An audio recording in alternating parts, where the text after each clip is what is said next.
Witajcie. Zapraszamy Was dziś do największego polskiego uzdrowiska o niepowtarzalnym uroku i bogatej historii. Odwiedzimy odbudowane według XIII-wiecznego układu Stare Miasto z ratuszem przypominającym średniowieczny zamek. Obejrzymy pomnik na miarę naszych czasów, który odpowiada żywotnym potrzebom całego społeczeństwa. Zajrzymy do monumentalnej świątyni z krzywymi filarami i prześledzimy dzieje polskiej wojskowości. Opowiemy historię popularnej budowli powstałej na ruinach twierdzy i sprawdzimy, do czego można wykorzystać prawie 80 kg oleju rzepakowego. Na zakończenie pospacerujemy przy monumentalnym pomniku z prehistorycznymi malowidłami naskalnymi.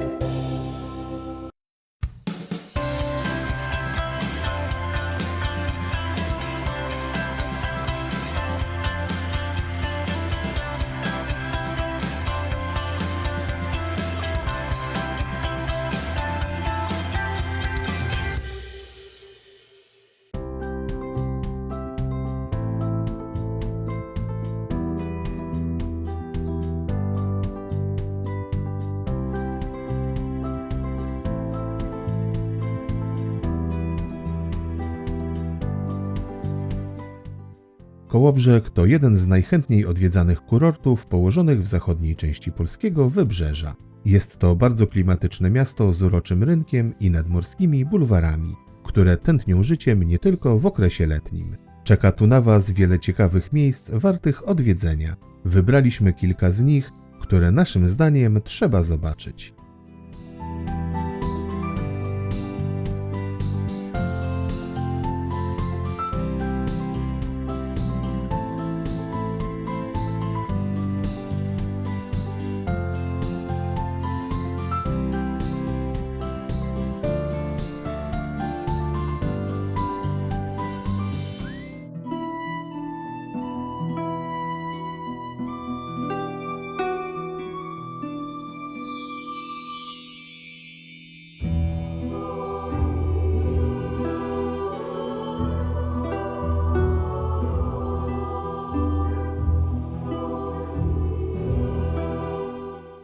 Naszą wyprawę po Kołobrzegu rozpoczynamy od serca miasta, rynku. Średniowieczny układ Starówki zachował się od XIII wieku i posiada plan owalny, typowy dla miast lokowanych na prawie niemieckim. Od rynku odchodzą wąskie uliczki usytuowane względem siebie pod kątem prostym. Ze względu na kwitnący handel oraz zamożność mieszkańców, w XV wieku miasto było już całkowicie murowane. Niestety, to co możemy oglądać na Starówce, to w przeważającej części powojenna rekonstrukcja. W 1945 roku przez Kołobrzeg przetoczył się front, w wyniku czego miasto zostało zniszczone w prawie 90%.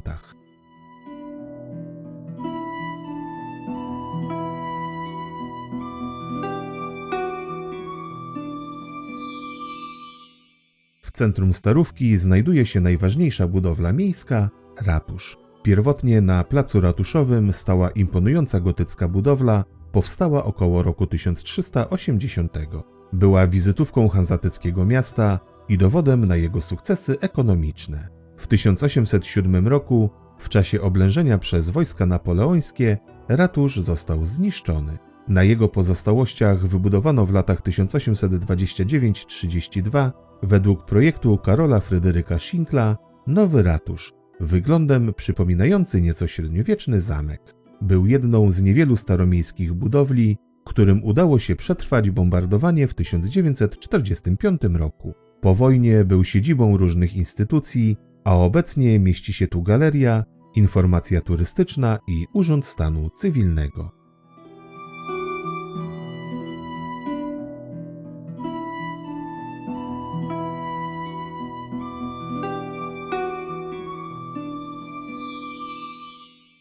Ratusz to symboliczne miejsce w Kołobrzegu, które świetnie nadaje się na pamiątkowe selfie. Na ten sam pomysł wpadły najwyraźniej także władze miasta, stawiając w jego pobliżu bardzo oryginalny pomnik, symbolizujący nasze czasy. To naturalnej wielkości postać kobiety z walizką, która zatrzymała się pod ratuszem, by zrobić sobie zdjęcie telefonem komórkowym. Ciekawe, sugestywne i oryginalne. Gratulujemy pomysłu.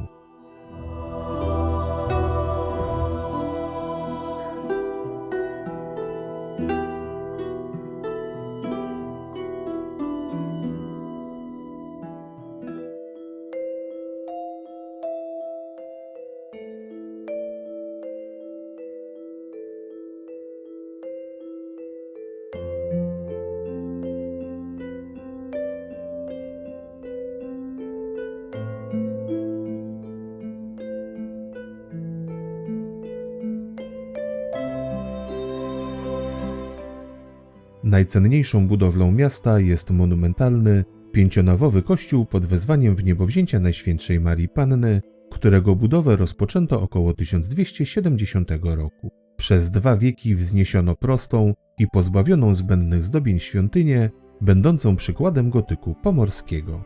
Od XV wieku kościół mariacki pełnił rolę kolegiaty.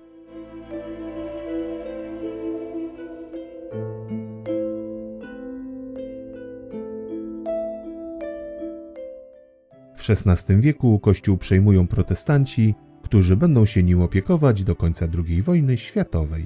Początkowo był świątynią luterańską, następnie od 1817 roku należał do pruskiego kościoła unijnego. W tym okresie kościół był kilkukrotnie niszczony przez działania wojenne, jednak za każdym razem go odbudowywano, jak również nieznacznie przebudowywano. Największe zniszczenia poczyniły walki pod koniec II wojny światowej, kiedy to świątynię zburzył ostrzał radzieckiej artylerii.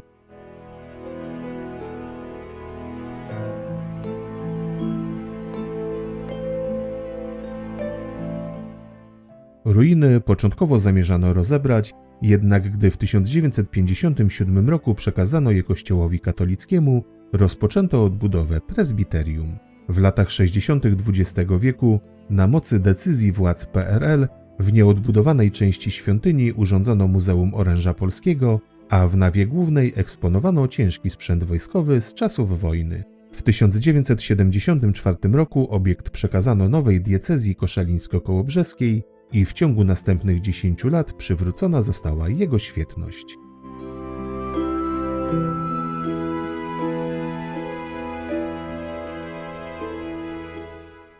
Wielokrotne zniszczenia wojenne kościoła na przestrzeni wieków spowodowały, że w jego wnętrzu nie zachowało się zbyt dużo historycznych elementów dekoracyjnych oraz zabytków sztuki sakralnej.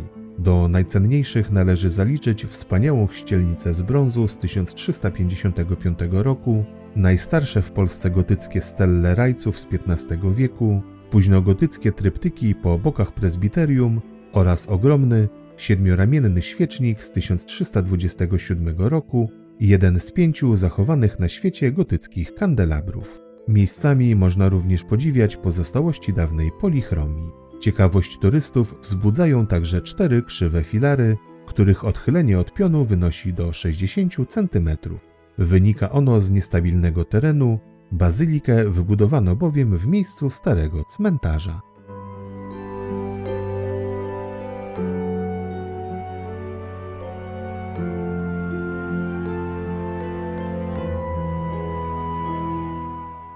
Jeśli podoba Ci się nasz film, proszę zostaw łapkę w górę oraz rozważ subskrypcję kanału i włączenie powiadomień.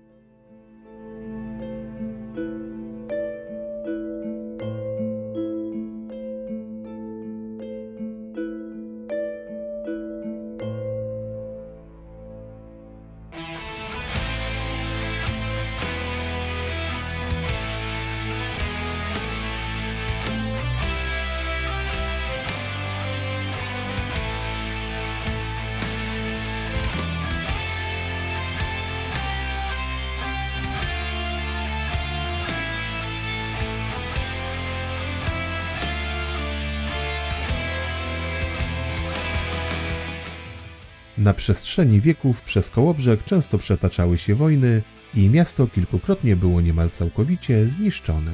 Powstała tu także jedna z najpotężniejszych twierdz nad Bałtykiem, o którą ciężkie boje stoczyła pod koniec II wojny światowej Pierwsza Armia Wojska Polskiego oraz wojska radzieckie I Frontu Białoruskiego.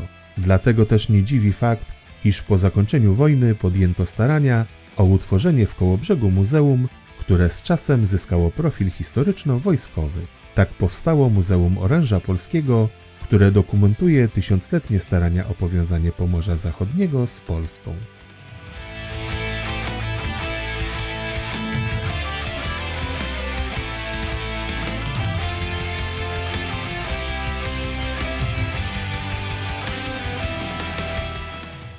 Muzeum prezentuje przegląd militariów od okresu średniowiecza do współczesności, który w sposób chronologiczny dokumentuje historię polskiej wojskowości. Znajdują się tu bogate zbiory uzbrojenia, ubiorów, odznaczeń, pamiątek historycznych i zabytków techniki. Muzeum posiada najbogatszą w Polsce kolekcję mundurów żołnierzy polskich z okresu I i II wojny światowej, w tym mundury Legionów Polskich, Błękitnej Armii generała Hallera, Armii Wielkopolskiej oraz unikatowy zbiór mundurów oddziałów paramilitarnych.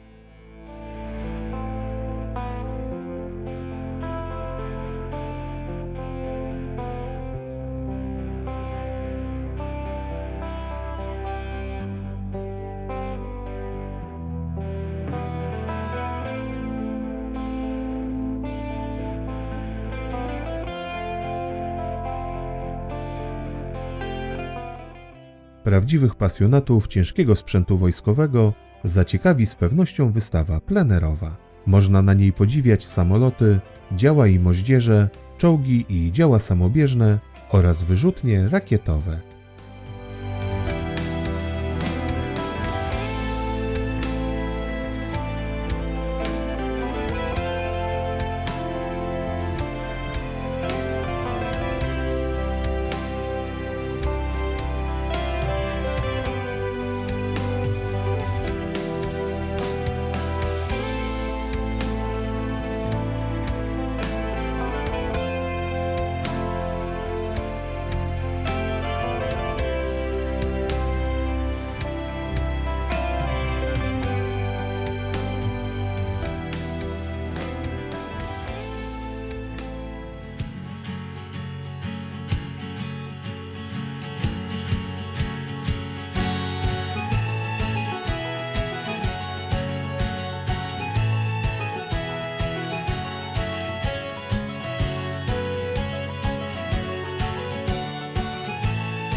Z Nowego Starego Miasta przenosimy się bliżej morza, pozostajemy jednak dalej w tematyce wojskowej.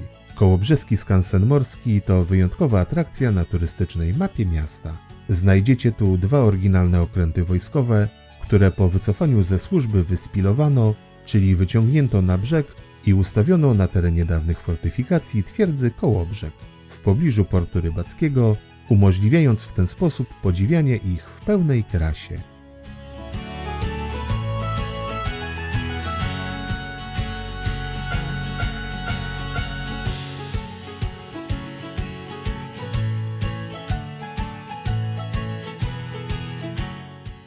ORP Fala to jednostka przeznaczona do wykrywania, śledzenia oraz niszczenia okrętów podwodnych. Jest jedną z 5 tego typu, a powstała w 1965 roku w Stoczni Marynarki Wojennej w Gdyni.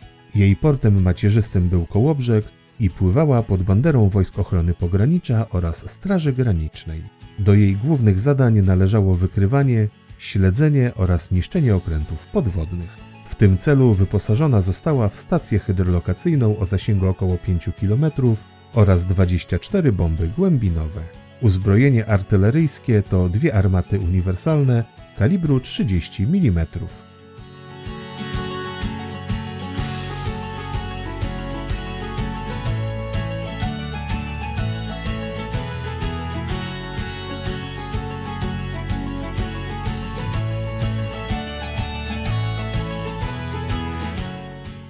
ORP Władysławowo to okręt rakietowy zbudowany w roku 1975 w Stoczni Rzecznej w Rybińsku na terenie dawnego Związku Radzieckiego. Przeznaczony był do wykonywania uderzeń rakietowych na okręty nawodne oraz do ochrony szlaków komunikacyjnych. W tym celu wyposażony został w 4 wyrzutnie kierowanych pocisków rakietowych oraz 1 poczwórną wyrzutnię przeciwlotniczych kierowanych pocisków rakietowych. Uzbrojenie artyleryjskie to 2 morskie armaty uniwersalne kalibru 30 mm.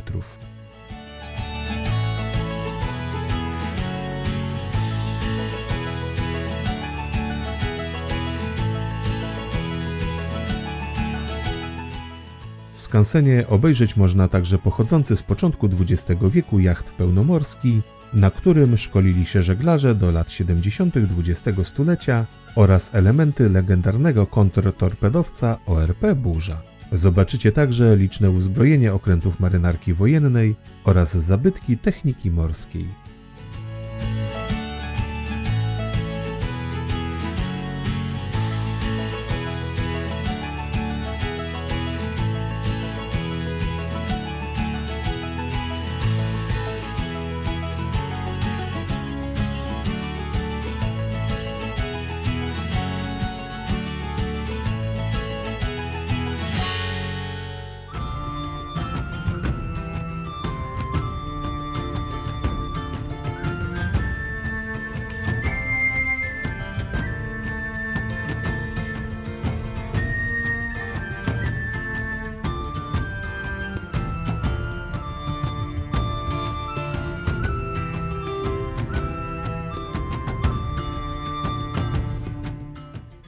Latarnia morska to jedna z najbardziej znanych i kojarzonych atrakcji Kołobrzegu oraz obowiązkowy punkt podczas wizyty w mieście.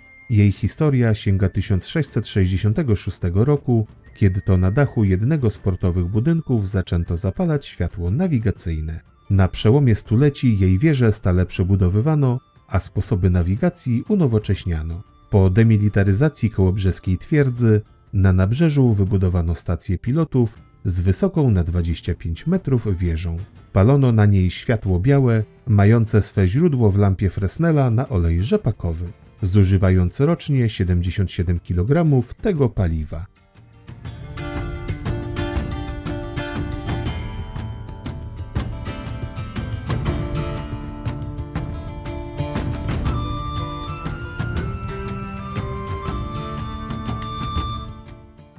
W 1945 roku latarnię wysadzili niemieccy saperzy, ponieważ stanowiła doskonały punkt orientacyjny dla artylerii podczas walk o Kołobrzeg.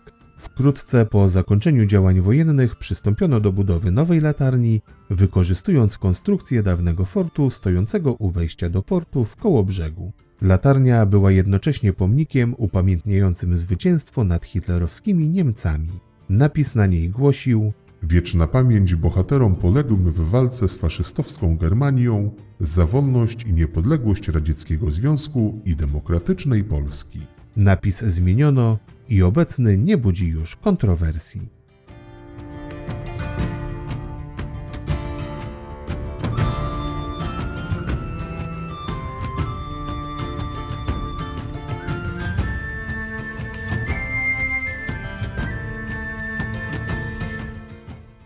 Przy latarni znajduje się pomnik komandora Stanisława Mieszkowskiego, organizatora i pierwszego komendanta oficerskiej szkoły marynarki wojennej, szefa sztabu głównego i dowódcy marynarki wojennej. W 1950 roku został on oskarżony i skazany na śmierć za szpiegostwo i próbę obalenia władzy komunistycznej w tzw. spisku komandorów.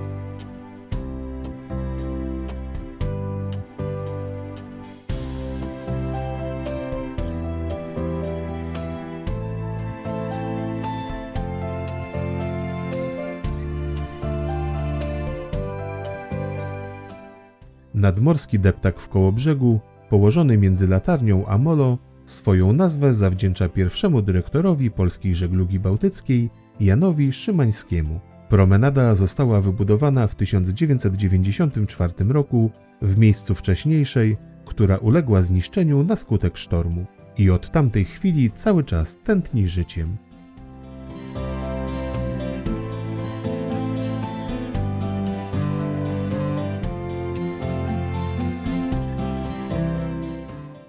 Przy deptaku znajduje się odsłonięty w 1963 roku pomnik ze Ślubin Polski z morzem. Główny element pomnika to stylizowana flaga trzymana przez grupę żołnierzy, wojowników. Prześwit pod nią symbolizuje okno na świat, jakim jest morze. Na ścianach pomnika znajdują się mozaiki nawiązujące do prehistorycznych malowideł naskalnych, które oznaczają tysiącletnią tradycję oręża polskiego na Pomorzu. Na kamiennych płytach u podnóża pomnika upamiętniono wszystkie jednostki, które zdobywały miasto w 1945 roku.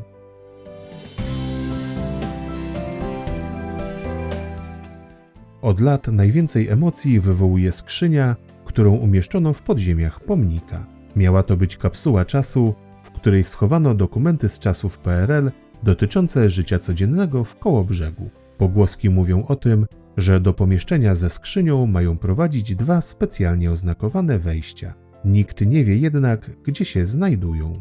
Do dziś kołobrzeska kapsuła czasu od lat 60. pozostaje nietknięta.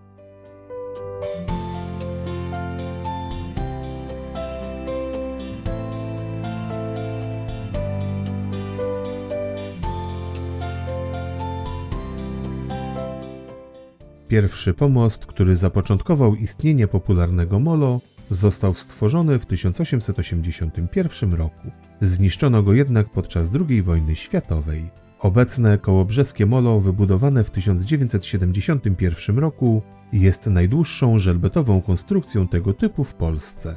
Ma 220 metrów długości i 9 metrów szerokości. Dziś jest jedną z najpopularniejszych tras spacerowych w Kołobrzegu.